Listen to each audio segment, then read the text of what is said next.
Welcome to you followers of the NeviCast. This is Adan, the delivery man, and I'm going to try something new for our segments. I'm calling it Thoughtful Thursday, and what I intend to do is go a little deeper into animes that I think are worth mentioning, and it's something that I tried to do in my corner, but now I'm dedicating it to a Thursday.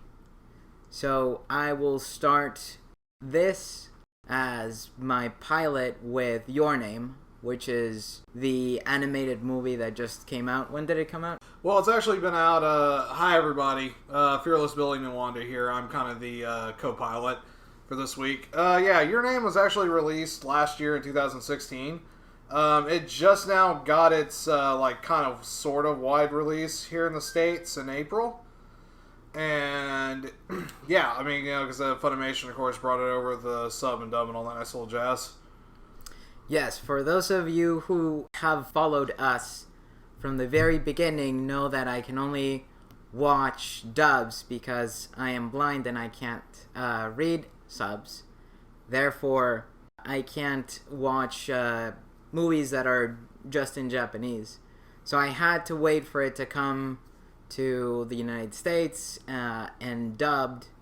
And even then, it took me about the fourth week after its release to go and watch it. But I'm glad I did because it has a lot of content.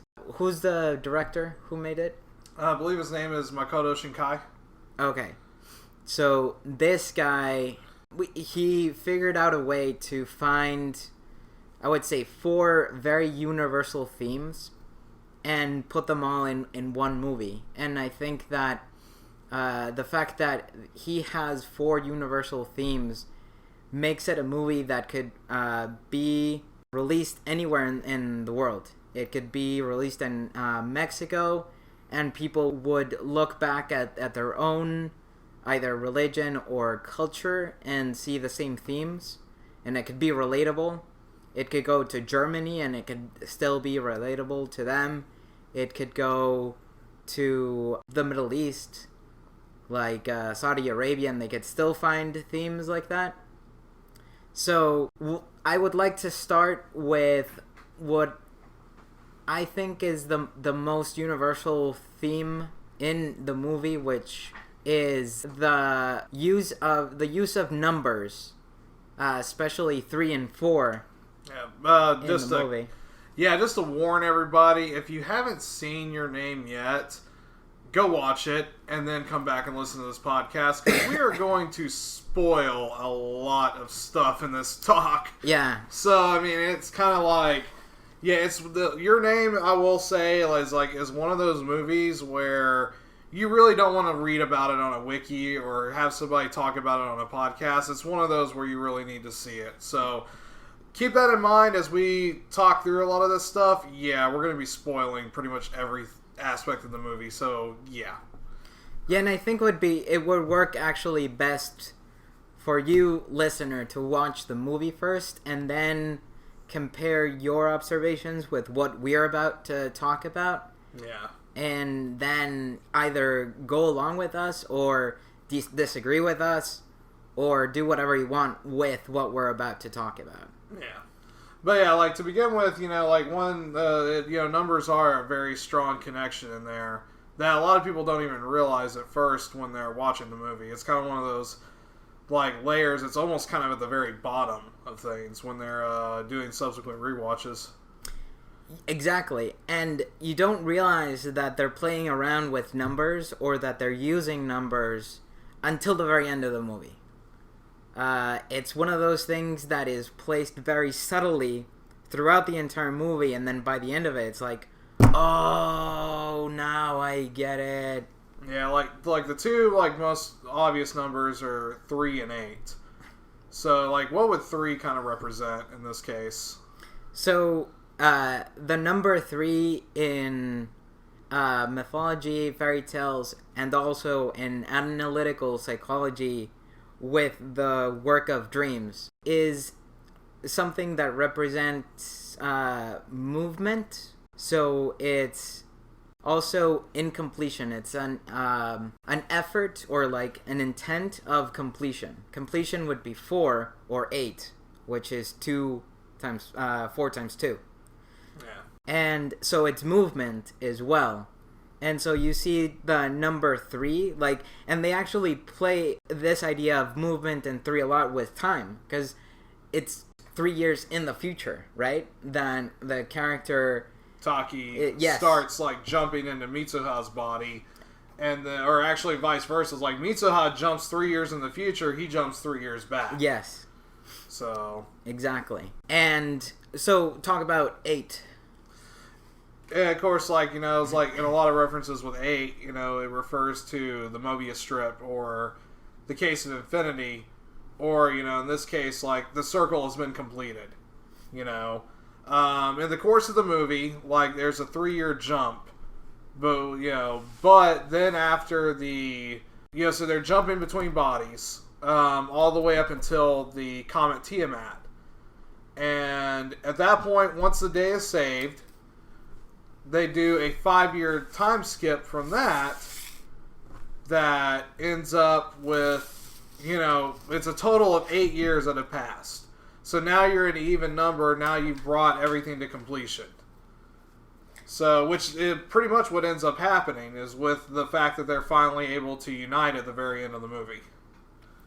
Yes, exactly. And another way in which the number 3 shows up in the movie, for those of you listeners who will watch this movie, when the male character Taki first thinks of going to see the female character Mitsuha in person, he goes with 2 other friends, so that means it's 1 plus 2, and so they are 3, and that's the first time where he goes to the place and everything starts almost falling into place, because he realizes that this place got hit by the comet and then everybody's dead, so she's dead. So he goes into the place, the altar, or what do they call it? Like he goes essentially to the underworld. That's the basic way to describe it. The underworld, and so that's another theme that appears a lot in analytical psychology and work with dreams or dream work, because whenever you dream, you go into the underworld. You're going down into the unconscious, and that's how you resolve like different issues. And something else that I would like to mention is that within analytical psychology, there's this idea that within each person, if you're a man, you have a feminine side. If you are a woman, you have a masculine side. And the objective in life is to unite those opposites, to be a whole person, which again goes back to the numbers 3 and 4, or 3 and 8, like in this case, where I don't think it's not an accident that they're switching like bodies, and that's another way of playing with this idea of, the masculine, the male character looking for his feminine side, the female character looking for her masculine side. Yeah. Just to go even further, looking at, the concept of 3, like, even when they're taking the trip, you have Taki, you have his broski, and then you have Okadora, which there's levels of incompleteness on that as well. Like, the group themselves are not really united as a whole. Like, when you see the montage of when they're traveling through Ida trying to find Hitamori Town, the two of them were too busy sightseeing and playing cards, eating snacks, while Taki's trying to actually concentrate on doing his job, which is trying to find, what he finds out later on is Itamori, and, trying to locate Mitsuha. And then another, aspect of it is looking at the everybody themselves, there's not, a strong connection. There's a decently strong connection between Taki and his broski, but not enough to where the broski intimately knows what's going on. And then you have Okadora, of which in the beginning you're supposed to, Taki had a crush on her, but of course as the body switching developed more and more, subconsciously you're seeing that Mitsuha and Taki had developed feelings for each other that were starting to play themselves out. Like with Mitsuha, when she decides to go to Tokyo the day before the Autumn Festival, and then with Taki when he tries to go through Ida. And the brokenness between all three of those characters, again, kind of lends to the fact that it's three people, it's incomplete. And pointing out or going back to the brokenness of, or the incompletion of three, again, when in analytical psychology as well, when you're talking about the male looking for his feminine side and the female looking for her masculine side, you're talking about the union of opposites. And another way in which the movie shows the union of opposites is, I'm really bad with names. What's her name? Mitsuha? Yeah. She lives in the boonies. She lives in a really rural place, which is the opposite of Tokyo, which is where Taki lives. Yeah. So again, it's this union of the urban with the rural and the different mentalities that each living situation has.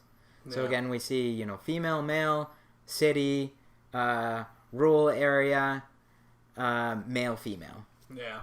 You even have to take a look at belief systems as well when you plays into it, because in the rural area of Itamori, of course, there is a little bit with the youth, not so much, but there's definitely a lot going on with the Shinto backstory as well, and with how steep that part of the culture is in with the folks of Itamori. Yes, exactly, and that would also make a good segue into the wise old woman person, the character, which is the grandmother, who is the one who's the keeper of the temple. Yeah. In the story. Yeah, she basically functions as in the story, she functions as a device to keep them pushing forward, and also as the revelatory device of explaining that there are gaps in the knowledge of the characters, and as a viewer, especially the more that you watch it, you start to manually fill in those gaps. In the very beginning, she does an exposition bit about how there was a fire that burned down the original Mizumiyu temple. So all the documents and everything that they had were lost. The only thing that was left from that was the actual rituals themselves. They just had no reason why they were doing it in the first place. And the reason why, of course, as you watch the movie, is that it's all designed to prevent the townspeople from being destroyed by the comet. Because, once you make the connection, and it's just you realize that the first time Tiamat struck that part of Japan was 1,200 years ago.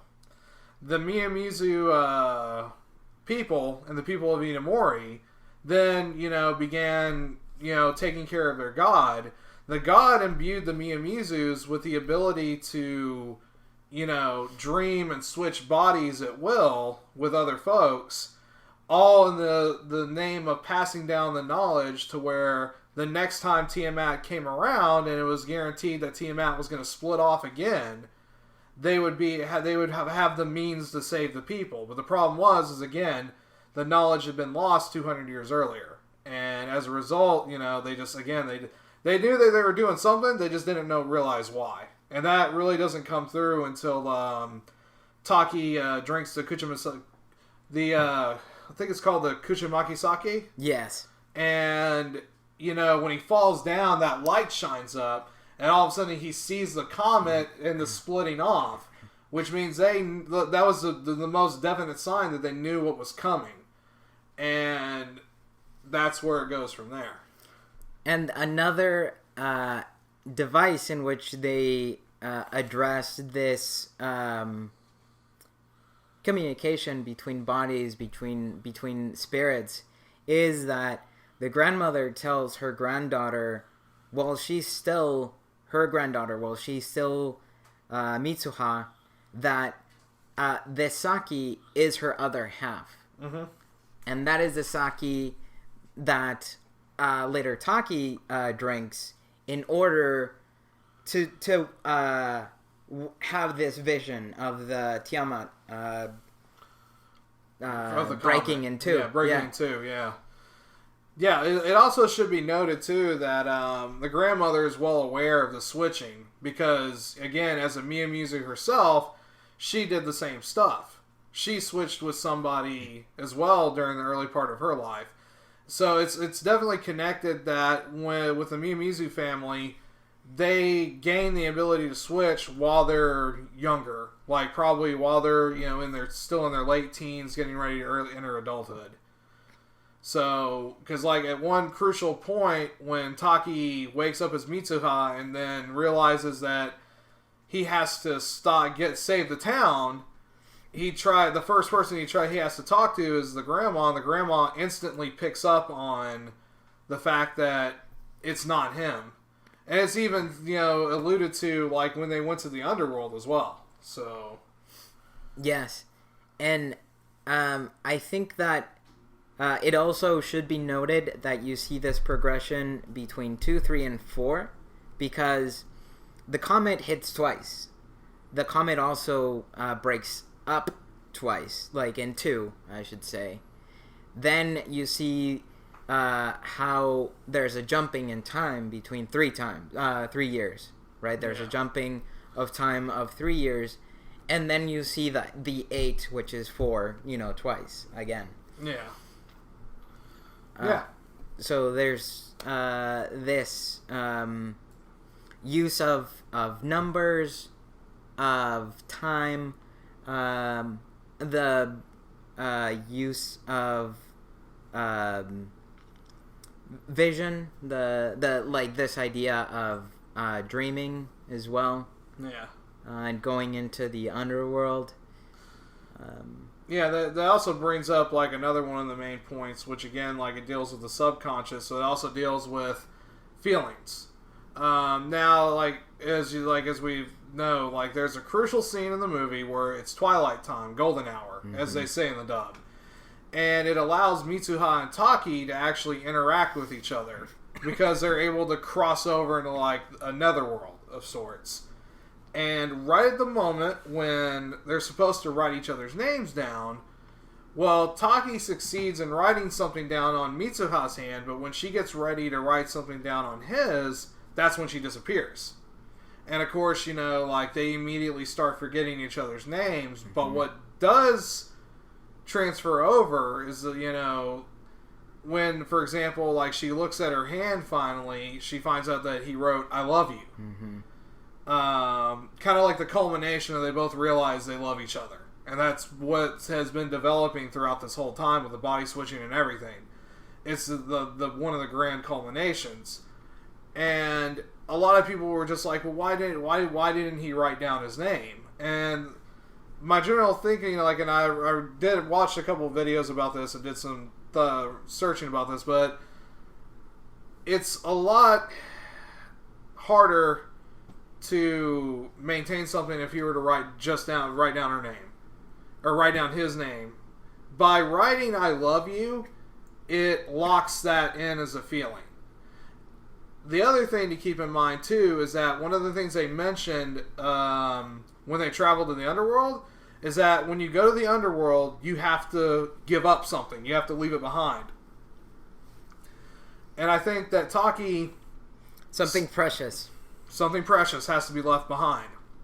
And I think what Taki did subconsciously was he had to give up essentially remembering Mitsuha, and like vice versa. They had to give up remembering each other in order to save everybody. But by the fact that he wrote "I love you," it locked in the fact that a feeling of love. And feelings are a lot harder to forget than physical names. You know? So, and I think that's what allowed them to subconsciously keep constantly searching for each other until they finally did locate each other at the end of the movie. Yes, and just going back to, or reinforcing this idea of the permanence of a feeling, you again, the grandmother serves as this device or figure or instrument to tell us that what they do, what her clan does, is work with threads. And then she describes what time is. And yes. So there's union, there's separation, there's breaking, and then there's union again. And like that is exactly what happens when you're sewing something. When there's, let's say making of like a quilt, weaving a quilt, or tapestry in this case. Yeah, and it's actually significant too how they made the connection of time between the two of them to begin with, because what ended up happening is that when you really kind of like solidify the time travel aspect of the movie is, again, Mitsuha left to go to Tokyo to meet up with Taki, not realizing at the time that there was a 3-year gap between the two of them. So when she finally ran into him, he had no idea who she was. But he was like still wanting to learn, like, how does this girl know me? So when she was calling out her name to him, she also tossed him her braided cord that she had been using to keep her hair up. And, that braided cord became the beginning of their link to each other. So... Because he wore this cord as a bracelet on, was it... I think it was right wrist. But in any case, it was a cord that he used every time he was switching. Yeah, the one thing to notice in the movie is that every time that, they were very clever about this, that the cord was never visible on his wrist when it was Mitsuha inside Taki. And they were very clever about hiding it the whole time. You don't really see it actively until he goes out on the date with Okadura. Exactly. So we see this connection of thread and time, and the union between them, the permanence of this feeling that they have for each other, and this connection that they have, and that's the thread that connects them. Yeah. It's definitely an interesting concept. Even with time, it goes back to 3s and 4s and whatnot, because if you look at their phones during the switching and all that, it's all odd numbers. I did not know that. That is awesome. That is very cool. Yeah. That was something that Demon Lord Hans pointed out to us when we went and saw that. I see. The last time. You've got you've got the connection of the numbers. You've got the connection of Musubi, Union. You've got everything going together with the braided cords. And another interesting aspect too is you also have to think about the father's role in the whole deal as well, because you almost have to wonder if Taki would have even had to have been involved in the first place had not been for the circumstances of Mitsuha's father walking out on the shrine. That's right, because he later becomes the mayor, and like he's part of the whole evacuation process that eventually takes place, and that's how the people are saved from the meteorite hitting the village and everybody dying. Yeah.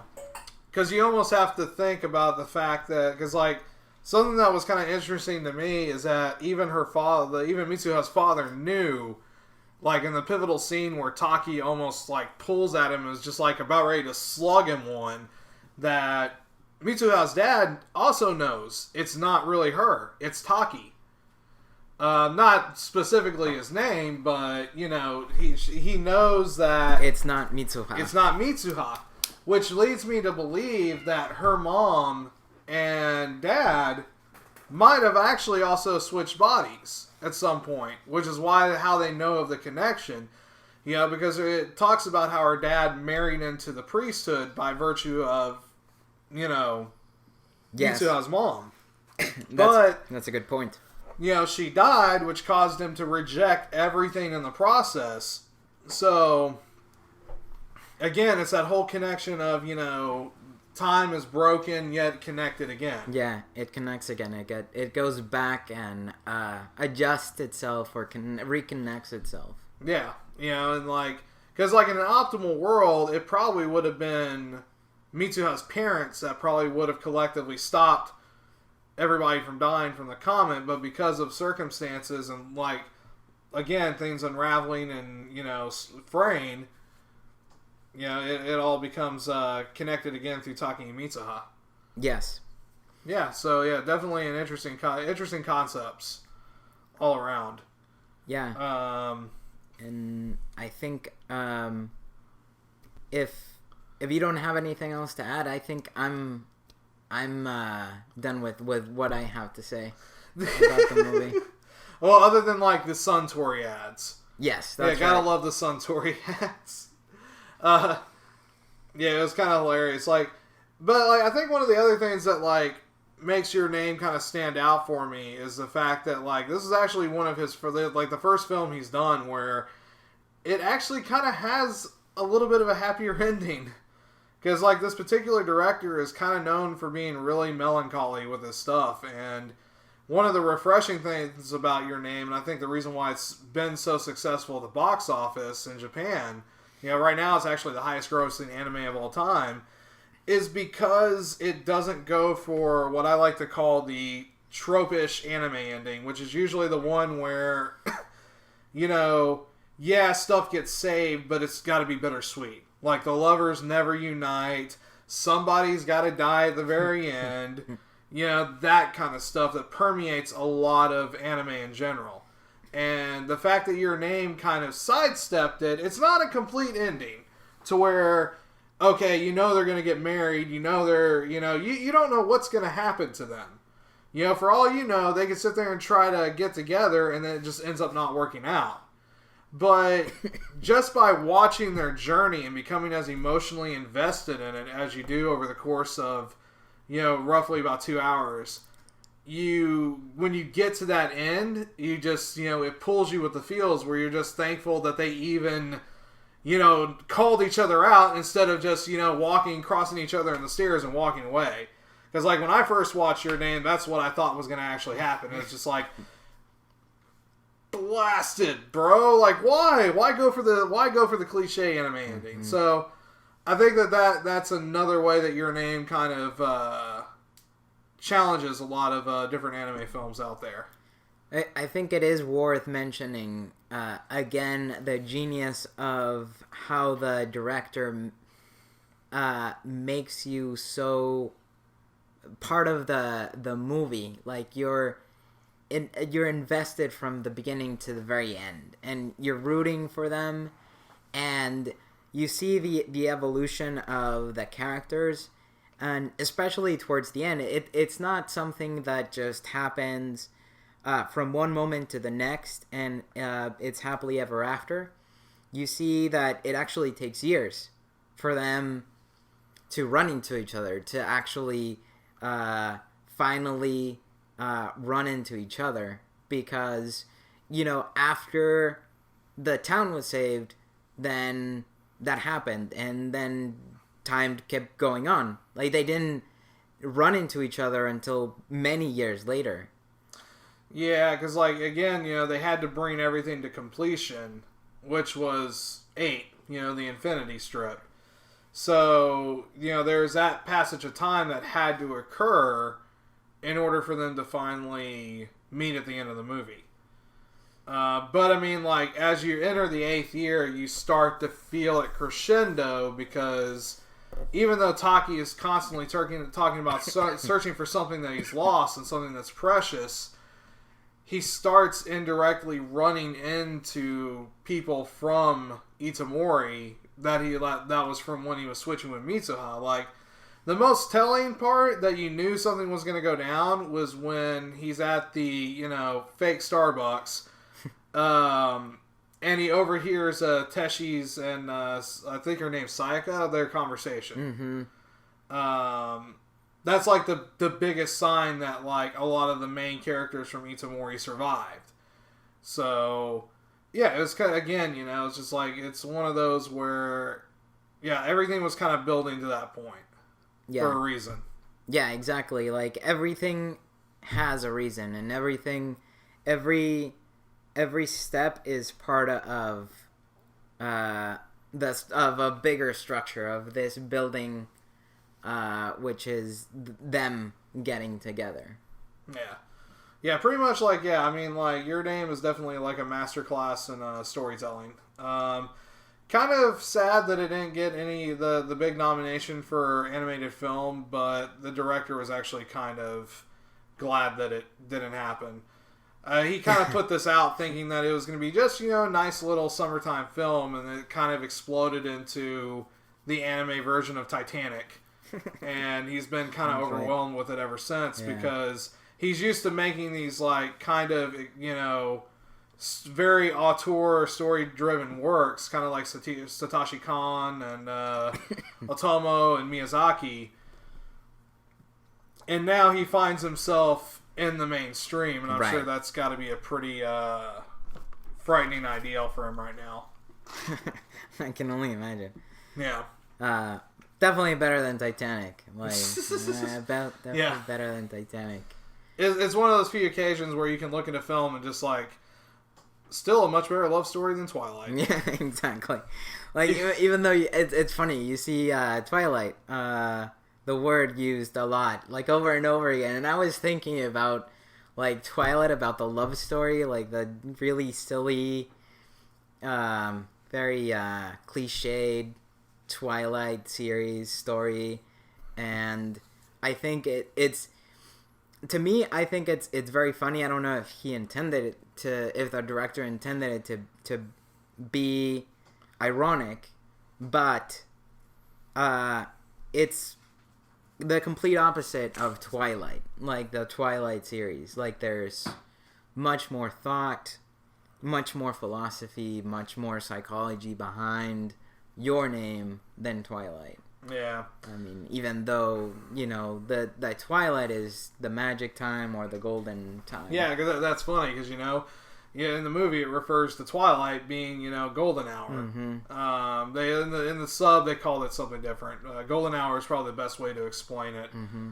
But yeah, like, it just, like I said, kind of sucks that it didn't get nominated. Unfortunately, like, it doesn't even have a shot at next year either, because what they ended up doing to try to get it eligible for the Oscar for 2017 in this place was they did a very limited screening of it late last year. But that was only, like, in LA.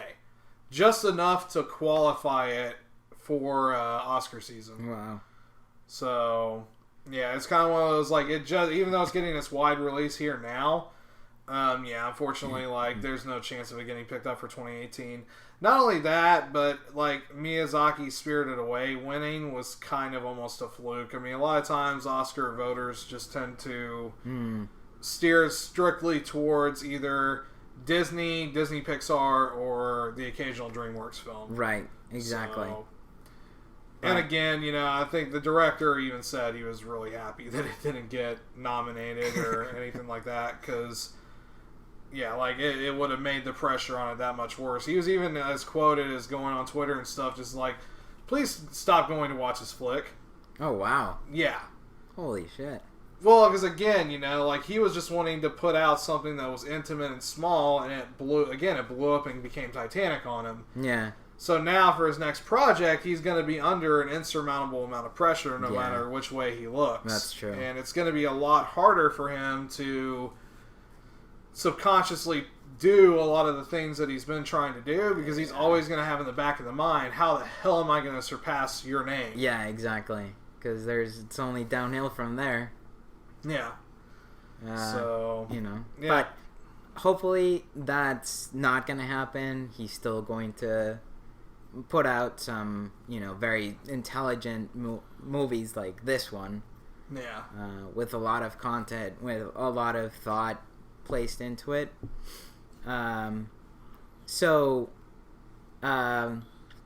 This is what I want to do from now on.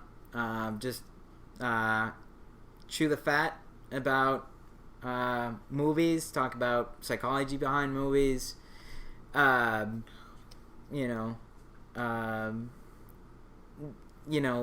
analyze the content of movies, and I hope you like it. Yep, and we'll always have like I'm the co-pilot for this week, but we'll always have depending on when we do this, because we'll have this out every Thursday, and some weeks it'll be me, some weeks it'll be Rum, some weeks it'll be Demon Lord Hans, and we'll make sure to have the appropriate Edo theme music for that. Sorry, I couldn't help but do a dig at that part, but yeah. So guys. I'll be signing off individually, and I'll take it over to you, Adan. So, all right, I am signing off for this first pilot of Thoughtful Thursday. Have a good whatever time it is that you're listening to.